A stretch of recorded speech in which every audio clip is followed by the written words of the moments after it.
que tengan un hiper mega recontra saludazo con doble Z. Saludazo de Cusatón Arismón. Bienvenidos a un nuevo video. Oramos hoy a nuestro Padre Eterno.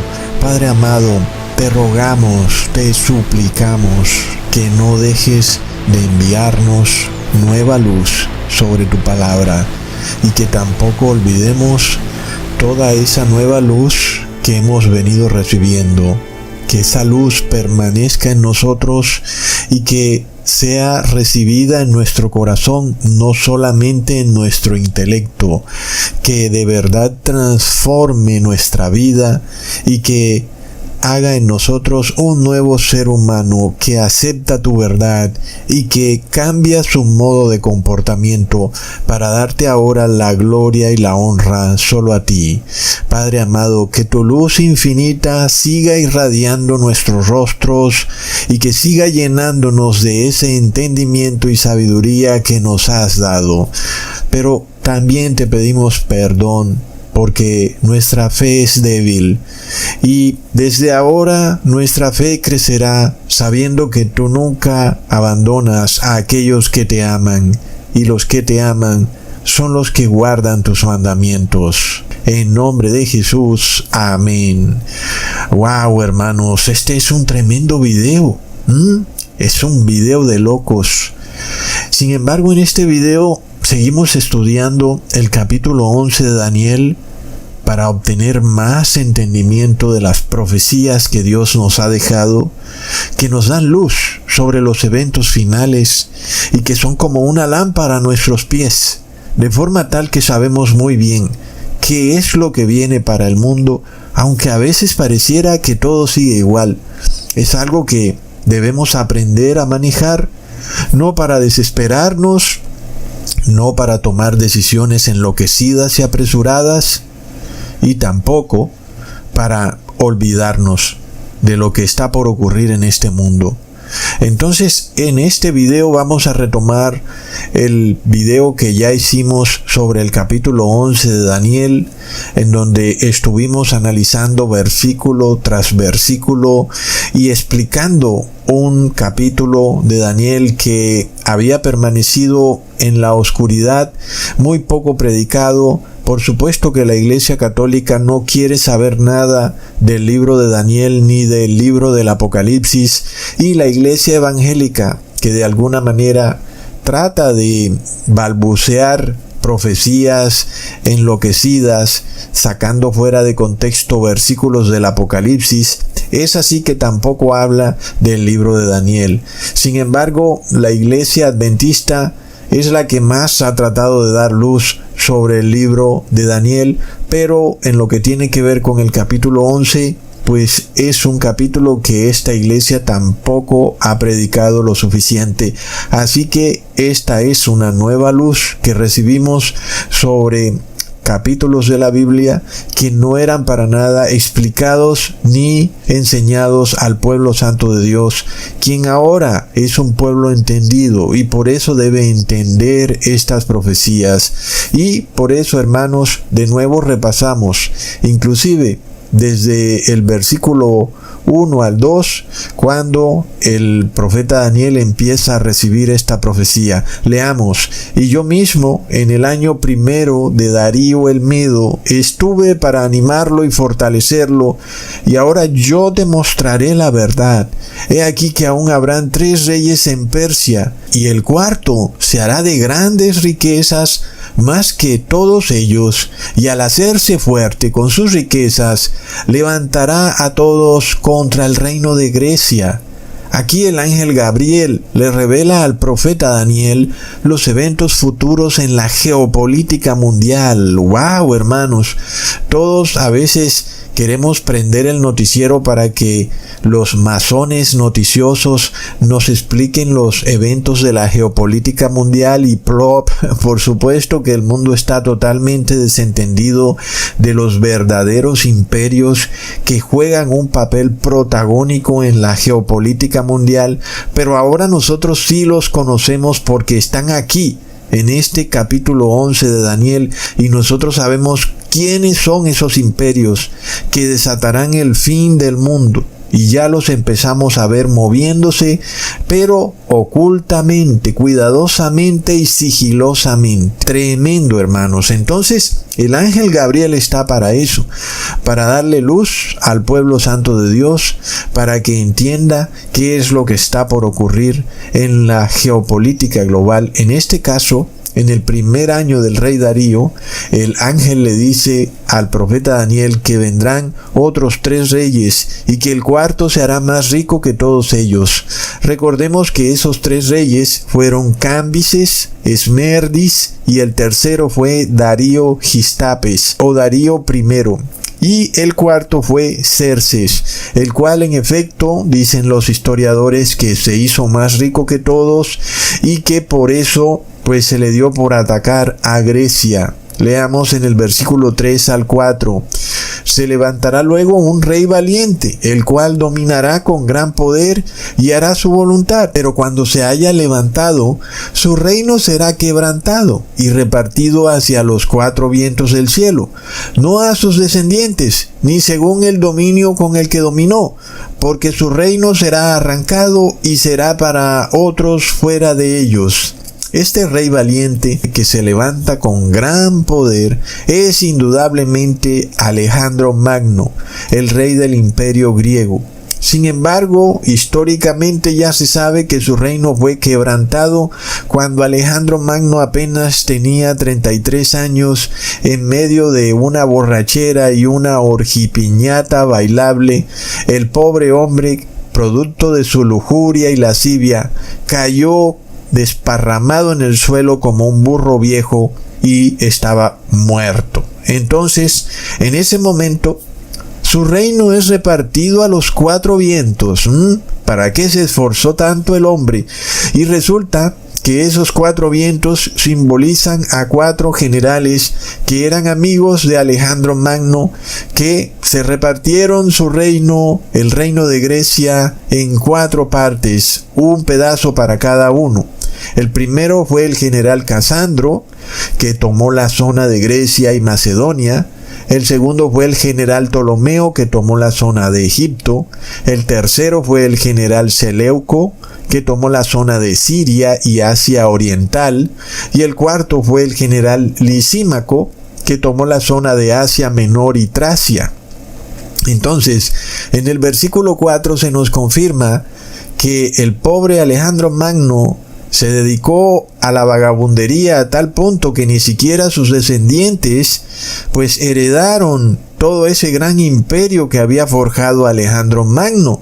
Y por eso se dice que su reino fue quebrantado y que no fue dado a sus descendientes, sino que lo tomaron sus amigos, los generales que gobernaban con Alejandro Magno, como en efecto ocurrió. Los hijos de Alejandro Magno no recibieron nada, porque la norma es que cuando un rey muere, sus hijos heredan el imperio. Esto inclusive ocurre hoy en día, aún en nuestras supuestas modernas democracias, pero así no le ocurrió a Alejandro Magno. Sigamos leyendo en el versículo 5. Y se hará fuerte el rey del sur, mas uno de sus príncipes será más fuerte que él, y se hará poderoso, su dominio será grande.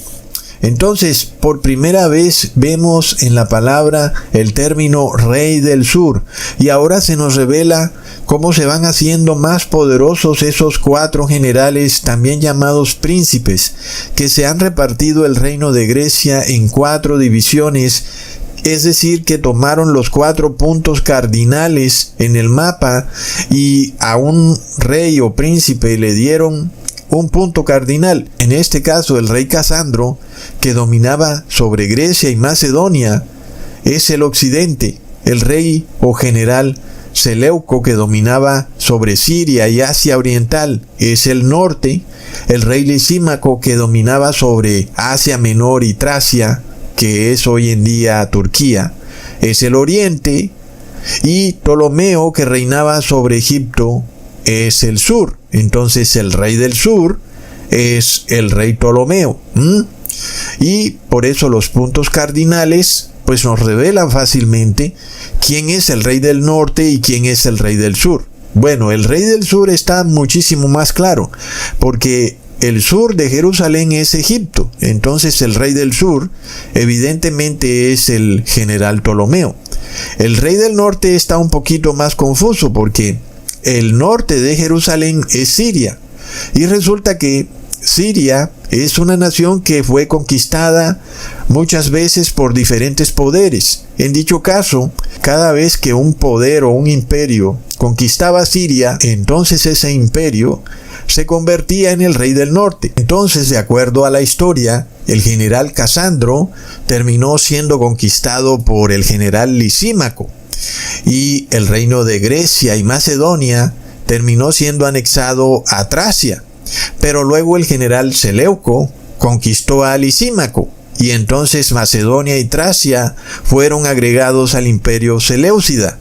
De esa forma, resulta que el imperio seleucida se terminó convirtiendo en el rey del norte, porque se apoderó de Siria. Entonces, este imperio, ahora, con todo el poder que había logrado, empezó a mirar hacia la región de Egipto, es decir, hacia el rey del sur, que estaba gobernado por el general Ptolomeo. Entonces, nosotros ahora leemos el versículo 6. Al cabo de años harán alianza, y la hija del rey del sur vendrá al rey del norte para hacer la paz. Pero ella no podrá retener la fuerza de su brazo, ni permanecerá él ni su brazo, porque será entregada a ella y los que la habían traído, asimismo su hijo y los que estaban de parte de ella en aquel tiempo. Entonces, siguiendo con la profecía y toda la lógica que ya hemos expuesto, el rey del norte es el general Seleuco, y él hace una alianza con el rey del sur, que es el general Ptolomeo. ¿En qué consistió esa alianza? Pues el versículo lo dice: y la hija del rey del sur vendrá al rey del norte para hacer la paz. Entonces, ¿qué es lo que nos dice la historia sobre eso? El general Seleuco, que también era llamado Antíoco, porque los reyes de la dinastía seleucida terminaban llamándose Antíoco I, Antíoco II, inclusive no olvidemos el infame Antíoco IV Epífanes, que protagoniza los libros apócrifos de Primera y Segunda de Macabeo. Entonces ahora aquí estamos hablando del rey Antíoco II Teos, que en ese momento es el que comanda el imperio seleucida, que es el rey del norte, y él establece una alianza con el rey del sur, que es el rey Ptolomeo. El rey Ptolomeo tiene una hija, y el pacto que hacen es que el rey Ptolomeo le envía a su hija Berenice al rey del norte, que es Antíoco II Teos, para que se case con ella. Y nosotros vemos lo que dice Wikipedia al respecto. Yo no me tengo que inventar nada de esto, pero también es importante, hermanos, que guardemos estos videos, porque ellos están borrando esta información. Ustedes ya lo han visto, cómo toda la información sobre la Tierra plana fue totalmente ocultada. Tú quieres ahora averiguar en Google sobre la Tierra plana y te salen un montón de sitios web que tratan de ridiculizar a la Tierra plana. Inclusive ya hasta ponen una etiqueta en el sitio web para decir que es noticia falsa. Y recordemos que hace 10 años no ocurría así. Tú podías investigar en Google sobre la Tierra plana y podías encontrar muchísima información. Entonces ellos están borrando la información, borran la historia, hermanos. Y no olvidemos lo que ha pasado también con lo que ocurrió en el 2020, que de eso sí, hermanos, uno no puede buscar nada en Google, y además si llegas a hacer un video sobre el tema te lo van a eliminar de inmediato. Así que es importante que nosotros guardemos estos videos, y sobre todo pues donde estamos dando prueba de lo que dice Wikipedia, que no es algo que yo me invento, sino que es historia y está en Wikipedia, pero seguro la van a borrar. Entonces, ¿qué dice Wikipedia? La alianza entre Ptolomeo II y Antíoco II se llevó a cabo con una boda entre Antíoco y Berenice, hija de Ptolomeo. Entonces esa fue la alianza. El versículo 6 nos dice que Antíoco y Berenice tuvieron también un hijo. Leamos en Wikipedia. tuvieron un hijo llamado Ptolomeo Antíoco, el cual gracias a la influencia de su gran abuelo fue proclamado heredero. Entonces, la idea de la alianza era precisamente esa, que el rey del norte y el rey del sur iban a hacer la paz mediante la unión matrimonial de Antíoco II con Berenice, que era la hija de Ptolomeo II, y el hijo que les nacería a ellos dos terminaría siendo el próximo rey del imperio Seleucida. Y por supuesto que era una muy mala idea, porque Antíoco II ya estaba casado con una mujer llamada Laodice, que era la reina del imperio Seleucida. Y por supuesto que al hacer eso el rey Antíoco II, de repudiar a su antigua esposa y casarse con otra nueva, pues el hombre caía en adulterio, y he ahí por qué le sobrevino una terrible maldición. La profecía dice que ella, que es Berenice, la hija del rey Ptolomeo, que fue enviada para casarse con Antíoco II, no podrá retener la fuerza de su brazo, ni permanecerá él ni su brazo, porque será entregada ella y los que la habían traído, asimismo su hijo, y los que estaban de parte de ella en aquel tiempo. Es decir, que hubo una terrible matazón. La reina Laodice, la antigua esposa del rey Antíoco II, Teos, organizó una envenenada bailable en una reunión. Todo el mundo estaba como que muy contento, sin saber que en las bebidas pues le estaban metiendo un poquito de matarratas. Ahora, por eso es que tú debes andarte con cuidado cuando estás en casa ajena o cuando estás en un palacio ajeno. No estés tomando ni comiendo lo que te den. Algunos reyes inclusive han muerto envenenados recientemente, inclusive en el 2020. Plop. Hermanos, leamos lo que dice Wikipedia. Pero tras la muerte de Filadelfo, es decir, Filadelfo era este mismo rey Ptolomeo, Laodice, la primera esposa de Antíoco II, madre de Seleuco Calínico y abuela de Antíoco III, desheredó a Berenice, que fue la hija de este rey Ptolomeo II Filadelfo, y también a su hijo. Luego, ¿qué dice la profecía? Que ella sería entregada y que los que la habían traído, asimismo su hijo, y los que estaban de parte de ella en aquel tiempo, ninguno permanecerá. Es decir, todos fueron muertos, envenenados. Y luego leamos lo que dice Wikipedia. Laodice asesinó a Berenice y a su hijo. Antíoco II también cayó en su conjura. Laodice colocó como herederos a sus hijos, a Seleuco II Calínico y a Antíoco Hierax. ¿Qué tal los nombres, hermanos? Están como chéveres. ¿Qué piensan ustedes, hermanos? Leamos entonces de nuevo la alianza entre Antíoco II Teos y Berenice Cira, que era la hija del rey Ptolomeo II Filadelfo, se estableció en el año 249 a.C. Querían hacer un tratado de paz entre el rey del sur y el rey del norte para ponerle fin a la Segunda Guerra Siria. En virtud de ese acuerdo, se suponía que Antíoco II repudiaría a su esposa Laodice y transferir los derechos de sucesión a los hijos de Berenice, su nueva esposa, a cambio de la estabilidad y paz del gobierno y de la posición de Siria meridional. Berenice era entonces, de nuevo, la hija de Ptolomeo II Filadelfo, que es el rey del sur.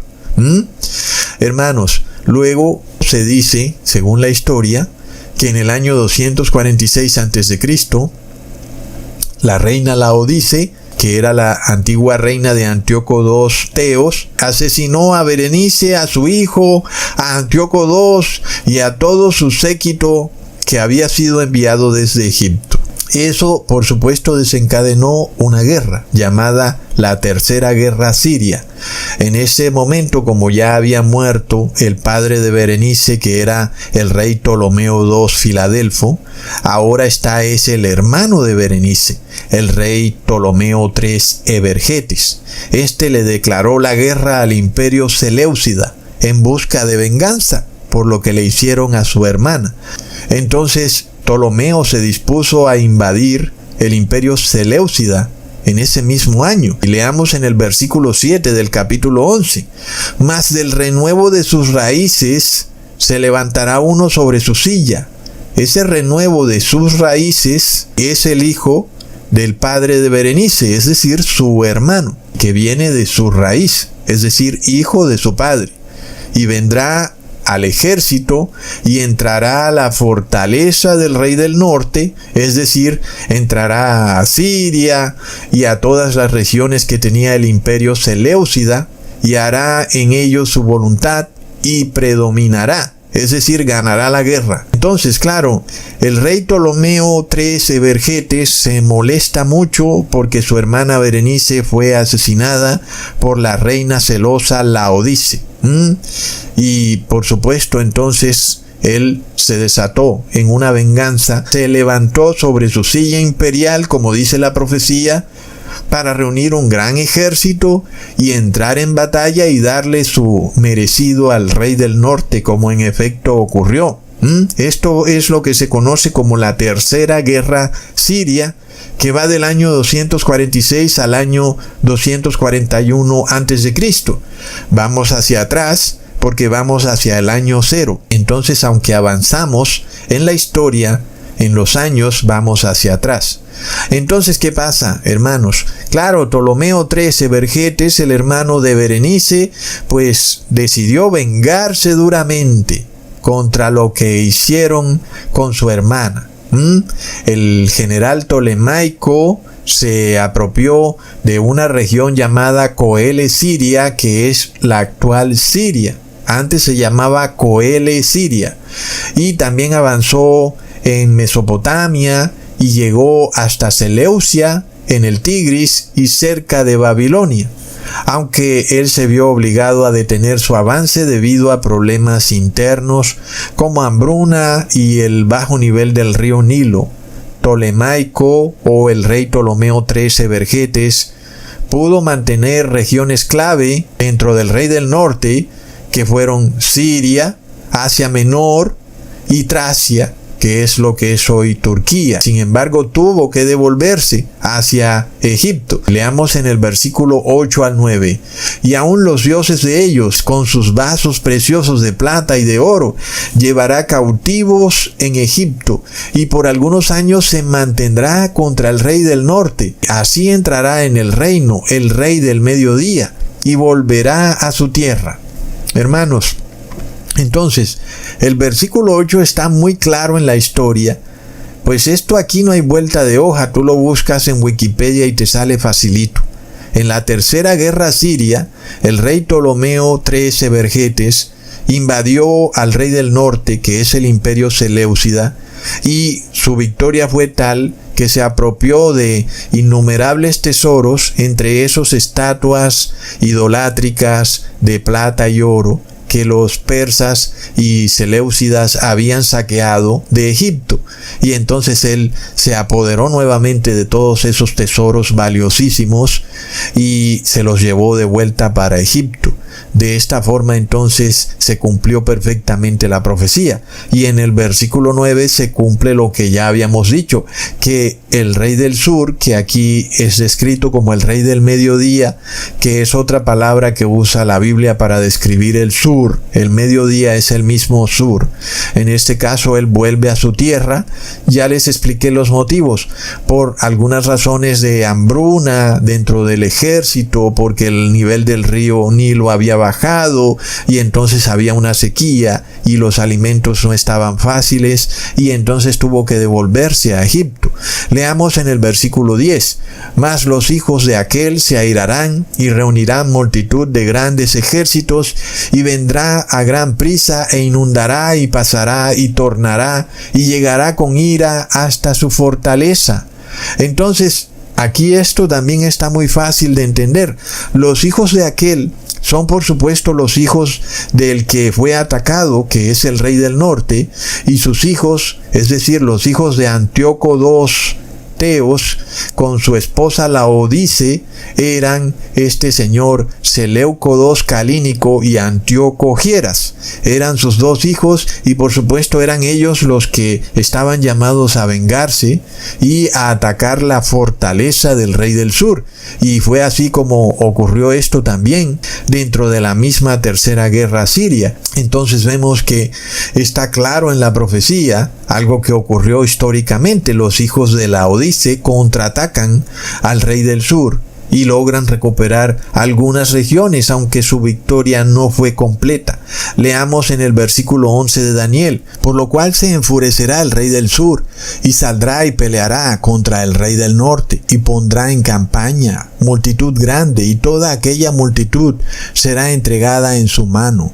Entonces, después de esta guerra que desatan Seleuco II Calínico y Antíoco Gieras, ellos recuperaron algunas regiones que había invadido Ptolomeo III Evergetes. Sin embargo, obviamente, Ptolomeo III Evergetes se enfurece y decide contraatacar. Entonces ahora, el rey Ptolomeo, que ahora ya es otro rey, el descendiente de Ptolomeo III Evergetes, este nuevo rey que ahora es Ptolomeo IV Filopater, quiso entonces contraatacar para retomar todas esas regiones que los hijos de Antíoco II habían recuperado.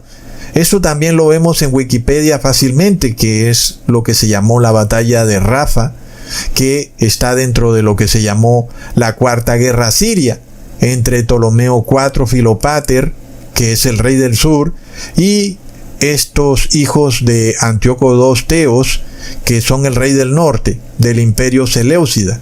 El contraataque de este rey Ptolomeo IV se conoció así como la Cuarta Guerra Siria, y es una guerra que tuvo lugar entre los años 219 y 217 antes de Cristo. Muy interesante. Ahora tú dirás, bueno, ¿de qué me sirven saber estas cosas para mi salvación? Y yo lo único que quiero es arrepentirme. Pero ya vas a ver de qué te va a servir. Nosotros vamos a mostrar cómo la profecía bíblica se cumple al pie de la letra, pero más importante aún, nos lleva a un conocimiento impresionante de cuán cerca estamos de la segunda venida de Jesús. En el video pasado que hicimos sobre este capítulo 11 de Daniel, llegamos hasta el final de este capítulo, que ya ustedes ven todo lo que comprende en términos de historia mundial. Sin embargo, eso nos permitió ver cuán cerca estamos de la segunda venida de Jesús. Ahora no vamos a llegar hasta el final, pero eso nos va a revelar aún más luz sobre la segunda venida de Jesús. Es de locos, hermanos. Ahora, sigamos en el versículo 12. Y al llevarse él la multitud se elevará su corazón y derribará muchos millares, mas no prevalecerá.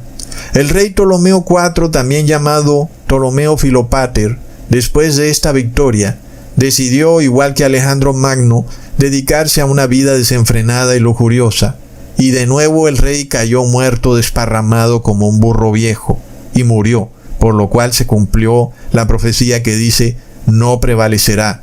Vamos al versículo 13. El rey del norte volverá a poner en campaña una multitud mayor que la primera, y al cabo de algunos años vendrá apresuradamente con gran ejército y con muchas riquezas. Y aquí vemos algo que ocurre nuevamente. Muere este rey Ptolomeo IV Filopater y ahora ponen a otro rey, uno que apenas tenía 5 años, llamado Ptolomeo Epífanes. Y por supuesto que el rey del norte, que ahora es Antíoco Gieras, pues vio eso como una tremenda oportunidad para invadir al rey del sur, con un ejército todavía mucho más grande que el anterior, en lo que se conoció como la Quinta Guerra Siria. Luego leamos el versículo 14. En aquellos tiempos se levantarán muchos contra el rey del sur, y hombres turbulentos de tu pueblo se levantarán para cumplir la visión, pero ellos caerán. Entonces, aquí se nos muestra un juego de poder mundial que seguramente estaba oculto para los simples, así como hoy en día. El juego de poder mundial está oculto para los simples, los cuales prenden el noticiero para ver qué potencia mundial es la que va a atacar, sin saber realmente cuáles son los verdaderos imperios que juegan un verdadero protagonismo en la historia final de este mundo. En este caso, la profecía que nos dice que ahora se levantan muchos reyes en contra del rey del sur, y es algo también histórico, que se levantó el rey Filipo V de Macedonia y quiso aliarse con Antíoco III el Grande para atacar a Egipto. Y esa alianza estuvo establecida en el año 205 y 204 a.C. En ese momento entonces, como ya vimos, había un niño de 5 años llamado Ptolomeo V en el trono de Egipto. Y por supuesto que Antíoco quiso aprovecharse de esa situación. Según los historiadores, se habla de que hubo un pacto secreto entre Filipo V y el rey Antíoco III, una alianza que tenía como objetivo apropiarse de Egipto. Pero de repente aparecen los hombres turbulentos de tu pueblo y ellos se levantan para cumplir la visión. Otra profecía dice que se levantan hombres contrarios a tu pueblo, o hombres que esclavizan a tu pueblo para cumplir la visión. Y por supuesto que ahí solo podemos tener al Imperio Romano, un imperio que esclavizó al pueblo hebreo, y ellos se levantan y se interponen en la idea o el plan que tenía Filipo V con Antíoco III para invadir a Egipto. Y el Imperio Romano les dice: no, señores, ustedes no pueden hacer eso y no se los vamos a permitir. Es ahí donde Roma empieza a jugar un papel fundamental en la geopolítica mundial. En este caso, pues los reyes Filipo y Antíoco pues se vieron un poco como atemorizados de emprender una acción militar contra el rey del sur, sabiendo que Roma podía levantarse en su contra y entonces podía hacerlos perder la batalla. Los romanos dijeron que cualquier expansión hacia Egipto podía desestabilizar esa zona y eso afectaría sus intereses. Por supuesto, ¿verdad? Roma tenía una flota y una presencia militar en el Mediterráneo oriental, y ella por supuesto no quería que el imperio seleucida pues se engrandeciera, porque luego se convertirían en una amenaza militar para Roma. Y lo que hizo Roma fue muy inteligente: simplemente divide y vencerás, y no permitir la unificación de esos dos imperios, porque luego se irían en su contra. Entonces ahí Roma logró evitar esa invasión conjunta y contribuyó también de alguna manera a mantener la estabilidad en esa región. Leamos en el versículo 15: vendrá pues el rey del norte y levantará baluartes y tomará la ciudad fuerte, y las fuerzas del sur no podrán sostenerse, ni sus tropas escogidas, porque no habrá fuerzas para resistir. Este versículo se refiere ahora a la sexta guerra sirio-egipcia, cuando el rey Antíoco Hierax se apodera de la ciudad egipcia de Pelusio. En esta guerra, las fuerzas militares de Egipto fueron vencidas y aún los generales egipcios tuvieron que ser cambiados. Por eso dice que ni sus tropas escogidas pudieron sostenerse, porque los supuestos mejores generales no pudieron lograr la victoria. Leamos en el versículo 16: y el que vendrá contra él hará su voluntad, y no habrá quien se le pueda enfrentar, y estará en la tierra gloriosa, la cual será consumida en su poder. Aquí es donde esto se empieza a poner bueno. Nosotros ya vimos la sucesión de eventos históricos, vimos cómo solamente habían dos imperios en la geopolítica global: el rey del norte, que era el imperio seleucida, y el rey del sur, que era el imperio egipcio. Pero luego aparece otro imperio, el imperio romano.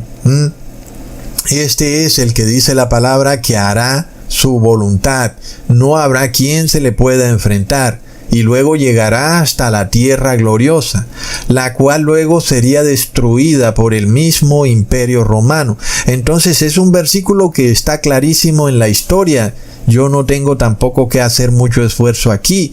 Nosotros tenemos muy claro cómo el Imperio Romano empezó a derrotar al Imperio Seleucida a través de una batalla conocida como la Batalla de Magnesia en el año 190 a.C. El rey Antíoco III fue finalmente derrotado por las fuerzas romanas bajo el mando de Lucio Cornelio, y en esa batalla pues se marcó el inicio del declive del Imperio Seleucida o Rey del Norte ante el creciente poder de Roma. Y entonces ahora el Imperio Romano empezó a avanzar, a conquistar gradualmente las regiones del Imperio Seleucida, y de esa manera conquista entonces Anatolia, que de nuevo es Turquía, y que por eso conocimos esa región como el Imperio Romano de Oriente o el Imperio Bizantino, porque fue conquistada por el Imperio Romano durante la campaña de Lucio Cornelio en el año 190, en la batalla de Magnesia.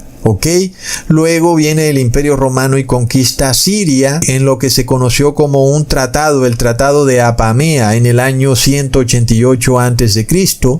y el rey Antíoco III cedió esos terrenos de Asia Menor y además tuvo que pagar una gran indemnización a Roma, lo cual lo dejó más empobrecido aún. Finalmente, como dice la profecía, el Imperio Romano llegaría hasta la Tierra Gloriosa cuando conquista Judea a través del general Pompeyo, conquistando Jerusalén y Judea y poniéndole fin al dominio de el Imperio griego, o más bien el Imperio Seleucida, que tenía sobre esa nación, que es lo que conocimos como el reinado de Antíoco IV Epífanes según el libro de los Macabeos, y que ellos tenían el poder sobre Jerusalén, pero luego llega Pompeyo el Grande y pues se apodera de Judea y de Jerusalén en el año 63 a.C.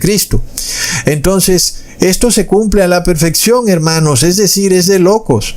Y Jerusalén ahora era una región vasalla del Imperio Romano y antes era una región vasalla del Imperio griego. Luego leamos en el versículo 17. Afirmará luego su rostro para venir con el poder de todo su reino, y hará con aquel convenios, y le dará una hija de mujeres para destruirle, pero no permanecerá ni tendrá éxito. Y entonces en esta ruta de Roma conquistándolo todo, seguía Egipto. Pero entonces aquí Roma trata de establecer una especie de alianza. En ese momento quien estaba en el poder era Cleopatra, quien era directamente descendiente de la dinastía tolemaica. Y en este caso ella pues muy astutamente pues quiso usar sus atributos femeninos para seducir a los generales de Roma, en este caso Julio César, quien era un influyente líder romano y que continuamente atacaba a Egipto. Pues conoció a Cleopatra y se alió con ella porque él finalmente quería convertirse en el máximo emperador del Imperio Romano. Y entonces pues Cleopatra, para tratar de evitar que colapsara su reino, pues se convierte en su confidente y amante. Juntos tuvieron un hijo llamado Cesarión y que también fue conocido como Ptolomeo XV. Así que todo esto lo hizo Cleopatra para tener apoyo militar de Roma y para mantener su reino, el reino de Egipto. Y a Julio César, quien era un general romano, pues le servía porque podía usar la riqueza de Cleopatra y eso le permitía a él lograr su ascenso al poder en Roma. Entonces Octavio, otro cogobernante del Imperio Romano que cogobernaba con Julio César, decidió capturar a Cleopatra. Pero luego Cleopatra se dio cuenta que la iban a capturar y que la iban a exhibir capturada por todas las calles de Roma, y decidió suicidarse. Y con el suicidio de Cleopatra pues se llegó al fin de esta dinastía tolemaica, cosa que en otros casos no ha pasado, ¿verdad? Hay dinastías que están ocultas y eso lo vemos mucho en Europa. Algunos son actores de Hollywood, pero vienen de esas dinastías. En el caso de Cleopatra, su dinastía llegó al fin porque ella era la última descendiente. Y luego, pues entonces Octavio terminó convirtiéndose en el máximo gobernante de Roma. Y ahí es como un poco de esa historia, como para no extendernos mucho en ella. Leamos en el versículo 18. Volverá después su rostro a las costas y tomará muchas, mas un príncipe hará cesar su afrenta y aún hará volver sobre él su oprobio. Entonces Julio César, quien era un excelente estratega militar, decidió conquistar luego Britania, que es lo que conocemos hoy como Gran Bretaña. Y fue así como el Imperio Romano empezó a apoderarse de las islas y de las costas. También empezaron a apoderarse de las costas de África del Norte. Y así fueron haciéndose de un vasto imperio. Sin embargo, dice la profecía que un príncipe hará cesar su afrenta y aún hará volver sobre él su oprobio. Y esto hace referencia a un enfrentamiento entre Julio César y Pompeyo Magno. Y como ya sabemos, Pompeyo Magno también era un gran líder romano. Y ellos tuvieron una rivalidad muy intensa también por el poder en Roma. Y Pompeyo, que era también un político influyente, se opuso a las intenciones de Julio César de convertirse en el máximo poder del Imperio Romano, inclusive de convertirse en dictador del Imperio Romano. Eso era una amenaza a la República. Leamos en el versículo 19. Luego volverá su rostro a las fortalezas de su tierra, mas tropezará y caerá y no aparecerá más. El 15 de marzo del año 44 a.C., Julio César, quien era uno de los más grandes líderes militares del Imperio Romano, cayó asesinado por el Senado, víctima de una conspiración, y un grupo de senadores orquestaron un funesto plan y terminaron matando a Julio César. Entre esos estaba Cayo Casio, Marco Junio Bruto y Décimo Junio y otras personas. Ahí se cumplió la profecía, en donde este rey volverá su rostro a sus tierras, pero luego en su propia tierra tropezará y caerá y no aparecerá más. Y ahí llega el fin de Julio César. Muy importante eso, porque ahora empezamos a ver en el Imperio Romano unos reyes que quieren convertirse en los máximos dirigentes del Imperio Romano, que hasta ese momento era una república. Y eso quería decir que el Imperio Romano no podía tener un rey absoluto. Ahora esto empieza a cambiar. El primero que empieza a cambiar la situación es Julio César, que termina asesinado por el Senado romano.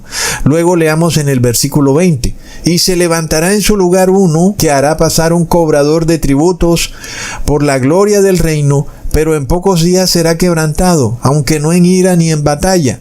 Este otro que se levanta en lugar de Julio César es Augusto, conocido también como Cayo Octavio, que es el primer emperador romano. Ahora sí, entonces, vemos una transformación de República Romana a Imperio Pagano Romano.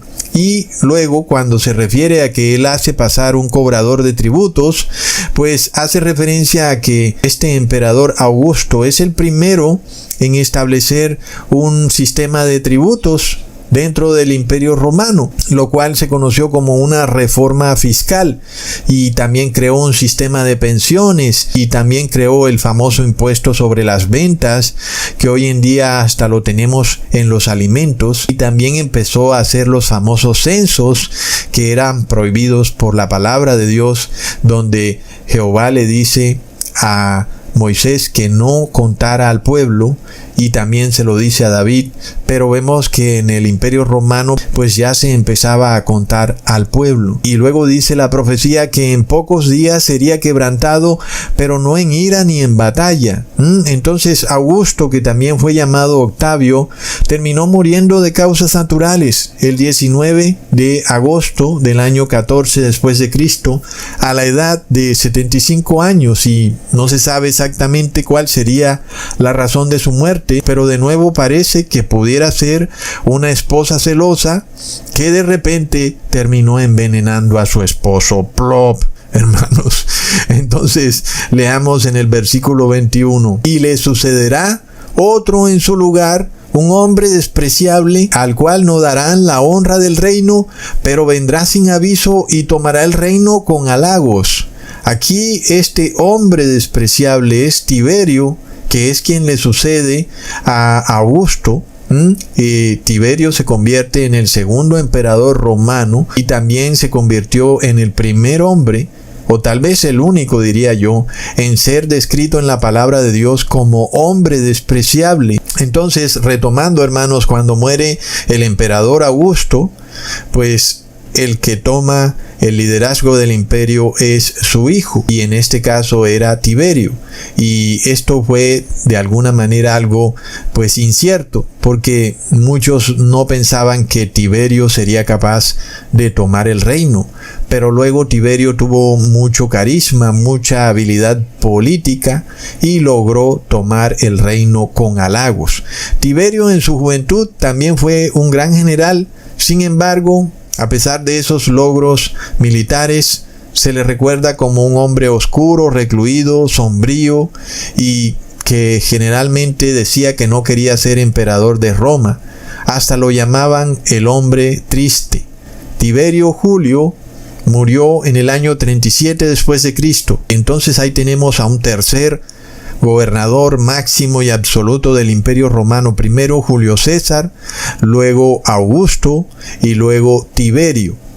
Tiberio nació en Roma en el año 42 a.C. y murió en el año 37 después de Cristo. Leamos en el versículo 22. Las fuerzas enemigas serán barridas delante de él como una inundación de aguas, y serán del todo destruidos junto con el príncipe del pacto. Aquí esto entonces se empieza a poner más interesante. Tiberio, quien era el segundo emperador romano, enfrentó diversas fuerzas enemigas durante su reinado, pero él logró derrotarlas de una manera impresionante a través de conquistas militares y a través de la Pax Romana. Estas campañas entonces lograron fortalecer al Imperio Romano. Y luego aquí tenemos una pequeña controversia, porque si tú vas a buscar en Wikipedia, todos los sitios web te dicen que Tiberio comenzó su reinado en el año 14 después de Cristo. Sin embargo, no se habla de que Tiberio tuvo un correinado con su padrastro, que era Augusto, y que ese correinado inició en el año 12 después de Cristo. Inclusive, por ahí pude lograr encontrar una fecha de que Tiberio empieza su correinado con Augusto el 17 de septiembre del año 12 después de Cristo. Anoten esa fecha, porque aquí pasa algo interesante, hermanos. De nuevo, ustedes saben que la historia es eliminada, es escondida, y nosotros sabemos cuál es el motivo de eso, y es para que el pueblo de Dios no pueda entender la palabra de Dios ni las profecías bíblicas. Entonces tú vas a ver por qué es importante saber desde qué año empieza el reinado de Tiberio. Pero luego te encuentras con un problema terrible, porque inclusive hasta la inteligencia artificial primero te va a decir que Tiberio empezó a reinar desde el año 14 después de Cristo, pero tú cuando la confrontas y le dices: ¿por qué no me hablas del correinado de Tiberio con su padrastro Augusto? Y dime desde cuándo inicia. Entonces ella se disculpa. Plop. El robot disculpándose, ¿no? Oh, disculpa, tienes razón. ¿Cómo que disculpa, tienes razón? Tú eres un robot. Tú no debes estar cometiendo errores y mucho menos debes estarte disculpando. Oh, pero se nos olvidaba que hay alguien que programa ese robot para que se equivoque convenientemente y para que cuando sea descubierto en su error pida disculpas y luego declare la verdad. Es de locos. Entonces la inteligencia artificial reconoció su error y dijo que se había equivocado y que en efecto este Tiberio tuvo un correinado con su padrastro Augusto que inicia en el año 12 después de Cristo. ¡Plop! Ahora esto es importante. ¿Por qué? Porque la palabra nos dice que Juan el Bautista inicia su ministerio en el año 15 del emperador Tiberio. Así que nosotros tenemos que saber cuándo inició el reinado el emperador Tiberio. para poder saber cuál es el año 15 del emperador Tiberio, para poder saber cuándo empieza su ministerio Juan el Bautista. Es clave, hermanos. Leamos en Lucas capítulo 3, versículo 1 al 4. En el año 15 del imperio de Tiberio César. Este es el hombre despreciable descrito en el capítulo 11 de Daniel, siendo gobernador de Judea Poncio Pilato y Herodes tetrarca de Galilea y su hermano Felipe tetrarca de Iturea y de la provincia de Traconite y Lisanias tetrarca de Abilinia, siendo sumo sacerdote Anas y Caifás. Vino palabra de Dios a Juan, hijo de Zacarías, en el desierto, y él fue por toda la región contigua al Jordán, predicando el bautismo del arrepentimiento para perdón de pecados, como está escrito en el libro de las profecías de Isaías, que dice: voz del que clama en el desierto, preparad el camino del Señor, enderezad sus sendas. Pero plop, hoy, después de 2000 años, las personas dicen que no hay que arrepentirse de nada, cuando el mensaje de Juan el Bautista es precisamente ese: arrepentíos para perdón de pecados. Y si tú no te arrepientes, pues no hay perdón de pecados. Y arrepentirse significa dejar de pecar. Es que es muy simple, ¿verdad, hermanos? Entonces, volviendo al tema, si el reinado de Tiberio inicia en el año 12 después de Cristo, porque tenemos que empezar a contar desde que era copríncipe con Augusto, ¿ok? Que es desde el año 12, no desde el año 14.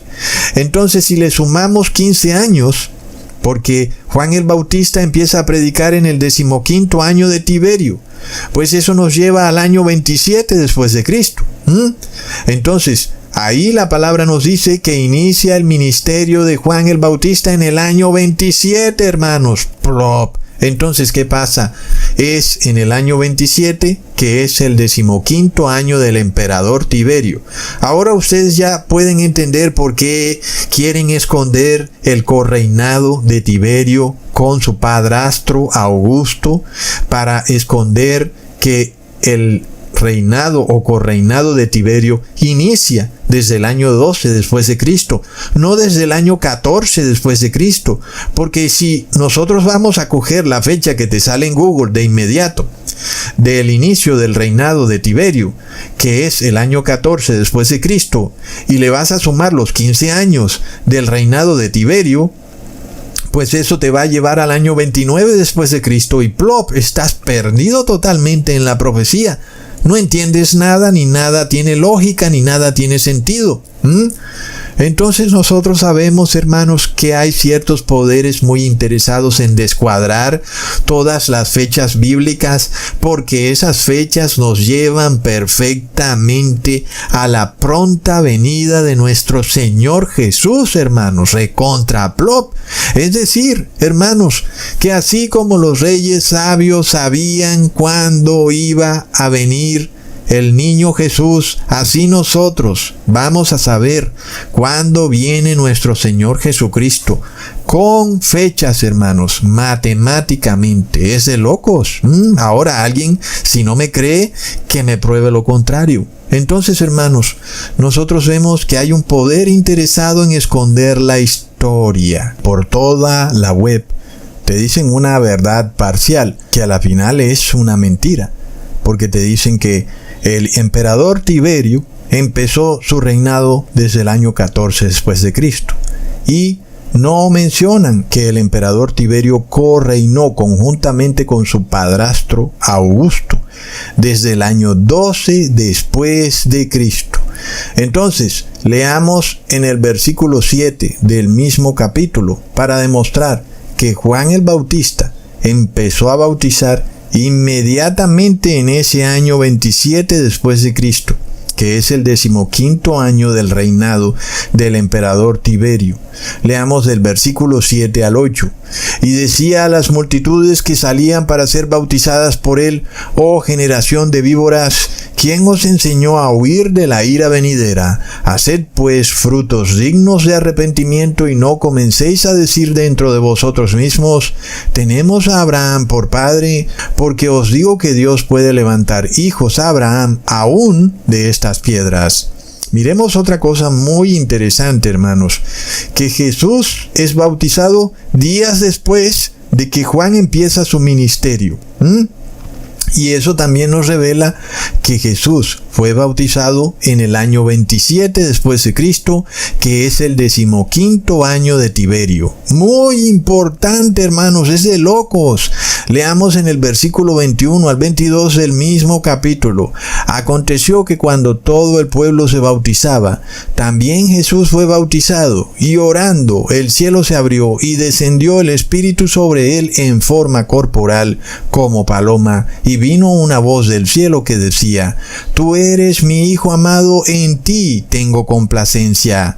Ahí está, hermanos, recontra plop. Ahora, nosotros sin lugar a dudas conocemos la fecha en que Jesús murió, sabiendo que Jesús fue bautizado en el año 27 después de Cristo, nosotros sabemos cuándo murió Jesús, porque hay una profecía de las 70 semanas de Daniel, del capítulo 9, en donde se nos dice que Jesús muere a la mitad de la última de las 70 semanas. Y la mitad de una semana son 3.5 días. Pero como esa semana corresponde a 7 años proféticos, que son los 7 días de la semana, esos 3.5 años corresponden a 3 años y 6 meses. Es decir que si Jesús fue bautizado en el año 27 después de Cristo, 3 años más nos lleva al año 30 después de Cristo. Ahora nosotros sabemos que Jesús murió en la Pascua, y eso nos da a entender que Jesús no pudo haber muerto en el año 30 después de Cristo, porque deben transcurrir otros 6 meses más que nos llevan al año 31 después de Cristo. De forma tal que Jesús muere en el año 31 después de Cristo, en la Pascua, que es en la primavera. Leamos el versículo 27 del capítulo 9 de Daniel. Y por otra semana confirmará el pacto con muchos. A la mitad de la semana hará cesar el sacrificio y la ofrenda, y después con la muchedumbre de las abominaciones vendrá el desolador, hasta que venga la consumación y lo que está determinado se derrame sobre el desolador. A la mitad de la semana de la última semana se hará cesar el sacrificio y la ofrenda. Y esto ocurrió cuando Jesús murió, porque Jesús ahora es el único sacrificio y ofrenda válido por nuestros pecados. Y el sistema de sacrificio y ofrenda de los judíos llegó a su fin. Y eso ocurrió en el año 31, en la primavera de ese año. ¿Ok? Porque de nuevo, si estamos en el año 27 y le sumamos 3 años, eso nos lleva al año 30. Y si le sumamos 6 meses, eso nos lleva al año 31, en la Pascua. Lo cual nos da a entender que Juan el Bautista debió haber empezado su ministerio en el otoño del año 27 después de Cristo. Ahora recordemos entonces esa fecha que se dijo, de que Tiberio César había empezado su correinado el 17 de septiembre del año 12 después de Cristo. Y el 17 de septiembre es otoño. Entonces, ahí tenemos otra prueba de que la profecía es totalmente correcta. Claro que igual, si nosotros fuéramos de atrás para adelante y supongamos que no sabemos la fecha en que Tiberio César empezó su correinado, es decir, el 17 de septiembre exacto, que es otoño, porque de nuevo es algo que tú vas a buscar en Google y no lo encuentras. Supongamos que Jesús murió en el año 32 después de Cristo. Si le restas los 3 años y medio, pues no llegas al año 27. Y supongamos que Jesús murió en el año 30 después de Cristo. Si le restas los 3 años y medio, partiendo de que Jesús murió en la Pascua o primavera del año 30, pues no llegas al año 27. Y de esa manera, nosotros solo podemos coger 3 años. Sea que Jesús murió en la Pascua del año 30, en la Pascua del año 31 y en la Pascua del año 32. Y la única fecha que nos lleva al año 27 después de Cristo es si nosotros tomamos que Jesús murió en la Pascua del año 31 después de Cristo. Porque con las otras no nos da la cuenta. Si nosotros le restamos a las otras fechas los 3 años y 6 meses, pues llegamos a otro año distinto al año 27 después de Cristo. Y ese año 27 después de Cristo es irrefutable, hermanos, porque ya vimos que es el año 15º de Tiberio César. Es decir, que no hay manera, hermanos, de que alguien pueda refutarme de que Jesús no murió en el año 31 después de Cristo en la Pascua. Bueno, eso de la Pascua sí es algo que todos lo aceptan, pero vemos que solo nos coincide el año 31 después de Cristo como el año en que Jesús murió en el madero. Es tremendo, hermanos. Ahora, no olvidemos esto, que Jesús inició su ministerio a los 30 años, ¿ok? Y eso también es verídico. Leamos en Números capítulo 4, versículo 23. De edad de 30 años arriba hasta 50 años los contarás, todos los que entran en compañía para servir en el tabernáculo de reunión. Plop. Es decir, Jesús inicia su ministerio a los 30 años. Miremos lo que dice Lucas capítulo 3 versículo 23. Jesús mismo al comenzar su ministerio era como de 30 años, hijo, según se creía, de José, hijo de Elí. Plop. En dicho caso, hermanos, si yo le resto 30 años al año en que Jesús fue bautizado, que es irrefutablemente el 15º año de Tiberio César, que es el año 27 después de Cristo, eso me lleva al año 3 antes de Cristo. Pero como pasamos por el año 0, tenemos que contarlo como un año y debemos sumárselo al año 3. Eso nos lleva exactamente al año en que Jesús nació, en el año 4 antes de Cristo. Y por supuesto, nos lleva a que Jesús nació en el otoño. Es decir, que irrefutablemente Jesús no nació en Navidad, que es en la fecha del 25 de diciembre. Ya vemos que Jesús nació en el otoño, cuando se estaba celebrando la fiesta de los tabernáculos, razón por la cual Jesús nace en un pesebre, que es una cabaña, y la fiesta de los tabernáculos también es llamada la fiesta de las cabañas, hermanos. Plop. Es decir, hermanos, que hemos comprobado de otra manera de que Jesús no nació el 25 de diciembre, ni que tampoco nació en el año 0, sino que Jesús nació en el año 4 antes de Cristo y que fue ungido, sin lugar a ninguna duda, en el otoño del año 27, que es el 15º año del reinado de Tiberio. Es decir, hermanos, que aquí no hay quien pueda refutarnos, hermanos. Ahora, no olvidemos que Juan el Bautista era 6 meses mayor que Jesús, por lo cual, pues uno también puede saber la fecha exacta en que nació Juan el Bautista. Y solo es restarle 6 meses al otoño del año 4 antes de Cristo. Y eso nos lleva a que Juan el Bautista nació en la primavera del año 4 antes de Cristo. Es irrefutable, hermanos. Ahora, si la fecha del bautismo de Jesús es recontra hiper mega irrefutable, solo debemos restarle las 69 semanas de la profecía de las 70 semanas de Daniel para probar muchas otras fechas, ¿verdad, hermanos?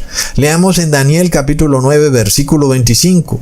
Sabe pues y entiende que desde la salida de la orden para restaurar y edificar a Jerusalén hasta el Mesías príncipe habrá 7 semanas y 62 semanas, se volverá a edificar la plaza y el muro en tiempos angustiosos. Entonces, el profeta da 2 tiempos, primero 7 semanas y luego 62 semanas. Sumados dan 69 semanas. Y como ya vimos, una semana tiene 7 días, que en términos proféticos son 7 años, y eso nos lleva a que son 483 años que conforman las 69 semanas. Si tomamos el momento en que Jesús fue bautizado, que es el año 27 después de Cristo, y le restas los 483 años proféticos, eso nos lleva al año 456 antes de Cristo. Pero como pasamos por el año 0, tenemos que sumarle ese año, y eso nos lleva al año 457 antes de Cristo. ¿Y qué es lo que dice la profecía? Desde la orden para restaurar y edificar a Jerusalén hasta el bautismo de Jesús. Por eso dice hasta el Mesías príncipe, porque Mesías significa ungido. Entonces te está dando el lapso de tiempo entre la orden para restaurar y edificar a Jerusalén hasta el bautismo de Jesús. Son 483 años. Y algunos no quieren aceptar que la orden para restaurar y edificar a Jerusalén fue en el año 457 después de Cristo. Algo que también está un poco difícil de encontrar en Wikipedia, pero nosotros le tomamos la foto, hermanos, y podemos ver que sale la fecha, que ese fue el año en que salió la orden.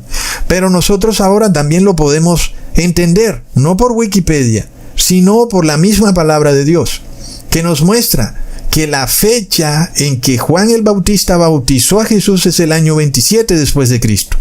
Y si le resto los 483 años, entonces conozco en qué fecha salió la orden para restaurar y edificar a Jerusalén, que fue en el año 457 antes de Cristo. Entonces confirmo y corroboro la información que me había salido en Wikipedia, que aunque sale en Wikipedia, pues ya vemos que hay poderes interesados en decir que no fue así, pero plop, ahora sí se fueron de para atrás en este video, hermanos. Nosotros no andamos bailando a las palmas en la iglesia como los evangélicos. Nosotros estamos aprendiendo la profecía matemáticamente, hermanos. Ahora, volvamos a leer la profecía del capítulo 11 de Daniel en el versículo 22. Las fuerzas enemigas serán barridas delante de él como una inundación de aguas, serán del todo destruidos junto con el príncipe del pacto. Entonces fue bajo el reinado del emperador Tiberio, en donde no solo todos sus enemigos fueron barridos, porque el imperio romano tuvo un éxito arrasador, sino que el príncipe del pacto fue muerto. Ahora, nosotros no olvidamos que los historiadores confirman, y aquí no hay ningún tipo de discusión, que Tiberio César murió en el año 37 después de Cristo. Es decir, hermanos, que Jesús tuvo que haber muerto, por supuesto, antes de esa fecha. De otra manera, pues entonces tampoco se hubiera cumplido la profecía del versículo 22 del capítulo 11 de Daniel. Entonces vemos que confirmamos que Jesús muere en el año 31 después de Cristo, en la Pascua, que cae en la primavera. Pero ahora no olvidemos que solo habíamos mirado las 69 semanas de Daniel, y ahora vamos a confirmar la última semana, que muchos evangélicos dicen que ocurrirá en el fin de los tiempos. Pero ya vemos que no es posible, porque la profecía habla de 70 semanas. Y si las 69 semanas terminan en el año 27 después de Cristo, irrefutablemente, porque es el 15º año del reinado de Tiberio César, pues obvio que la última semana empieza en el año 27 y termina en el año 34 después de Cristo, porque nos da de sumarle 27 más 7. Llegamos al año 34. Leamos en Daniel 9, versículo 26. Y después de las 62 semanas se quitará la vida al Mesías, mas no por sí. Y el pueblo de un príncipe que ha de venir destruirá la ciudad y el santuario. Y su fin será con inundación, y hasta el fin de la guerra durarán las devastaciones. Bueno, como ya vimos, Daniel toma estas 69 semanas y las divide en dos partes. Primero un periodo de 7 semanas, que son 49 años, y luego un periodo de 62 semanas, que son 434 años, lo cual suma 483 años. El profeta entonces dice que después del periodo de las 62 semanas se le quitará la vida al Mesías, y él se refiere precisamente al final de las 69 semanas. Sin embargo, el profeta aclara en el siguiente versículo, ¿cuándo se le quita la vida al Mesías? Leamos el versículo 27. Y por otra semana, es decir, ya van 69 semanas, ahora sigue otra semana, que es la última semana. Y ya vemos que sigue inmediatamente. Se confirma el pacto con muchos, pero a la mitad de esa otra semana, que es la última, se hará cesar el sacrificio y la ofrenda, es decir, muere Jesucristo. Y después, con la muchedumbre de las abominaciones, vendrá el desolador hasta que venga la consumación y lo que está determinado se derrame sobre el desolador. Ahí tenemos entonces que la última semana representan 7 años proféticos que inician desde el año 27 después de Cristo en el otoño y que nos llevan al año 34 después de Cristo en el otoño. En ese momento finalizan las 70 semanas que estaban cortadas o dispuestas para el pueblo hebreo. Es decir, hermanos, que esas 70 semanas era un periodo de gracia para la nación de Israel, en la cual esta nación debía arrepentirse y ponerle fin al pecado. Ahora entiendes por qué Juan el Bautista predicaba arrepentíos y convertíos, porque estaba llegando el fin del tiempo de gracia, hermanos. Entendemos por qué de repente tú estás escuchando un mensaje que te dice: guarda la ley de Dios, arrepiéntete y conviértete, que antes no era predicado, sino que tú solo escuchabas, estamos bajo la gracia, ven, cómete una galleta y sigue pecando libremente. Plop. Leamos en el capítulo 9 de Daniel, en el versículo 24. 70 semanas están determinadas sobre tu pueblo y sobre tu santa ciudad para terminar la prevaricación y poner fin al pecado y expiar la iniquidad, para traer la justicia perdurable y sellar la visión y la profecía y ungir al santo de los santos. Hermanos, son 70 semanas de periodo de gracia que tenía el pueblo de Israel para ponerle fin al pecado. ¿Entienden, hermanos? Expiar la iniquidad y deshacer por completo las obras de maldad. Y luego, ¿qué seguía? Seguía un poder destructor que consumiría completamente a Jerusalén, que ya vimos era el Imperio Romano. El profeta Daniel lo dijo. Entonces, ¿cómo puede alguien decirme que los 144,000 son judíos étnicos, cuando ya está muy claro que ese pueblo étnico, el pueblo judío étnico, tuvo su periodo de gracia? Fueron 70 semanas, que son 490 años.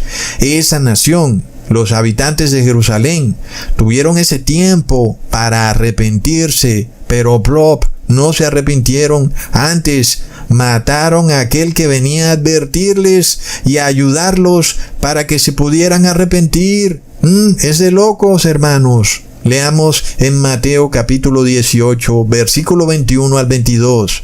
Entonces se le acercó Pedro y le dijo: Señor, ¿cuántas veces perdonaré a mi hermano que peque contra mí? ¿Hasta 7? Jesús le dijo: no te digo hasta 7, sino aún hasta 70 veces 7. Entonces, si multiplicamos 70 por 7, ¿qué nos da? Nos da 490 años, hermanos. Jesús le estaba revelando a Pedro que el tiempo de gracia para la nación de Israel, para Jerusalén, descrito en el capítulo 9 de Daniel, estaba llegando a su fin, lo cual ocurrió precisamente en el año 34 después de Cristo, cuando mataron a Esteban y lo apedrearon. Plop.